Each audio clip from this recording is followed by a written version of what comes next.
یہ صرف ملبہ نہیں، یہ انسانیت کے ضمیر پر گرے ہوئے پتھر ہیں۔ یہ غزہ ہے جہاں ہر صبح سورج لاشوں کے اوپر طلوع ہوتا ہے۔ پچھلے 2 سال سے غزہ پر اسرائیلی بربریت جاری ہے۔ تقریباً 70,000 سے زیادہ لوگ مارے جا چکے ہیں، 20,000 سے زیادہ بچے مارے گئے۔ ابھی تک غزہ میں نسل کشی جاری ہے۔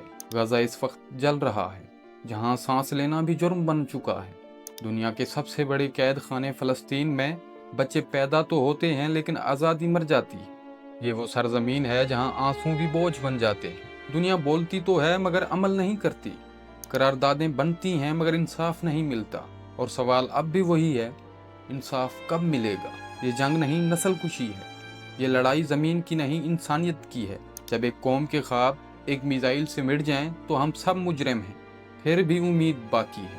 ہر پتھر پھینکنے والے کے ہاتھ میں ایمان ہے، ہر بچے کی آنکھوں میں آزادی کا عکس ہے، اور شاید ایک دن یہ زمین صرف خون نہیں، انصاف بھی دیکھے گی۔ تب کہا جائے گا یہ فلسطین ہے، شہیدوں کی سرزمین، جہاں صبر جیت گیا۔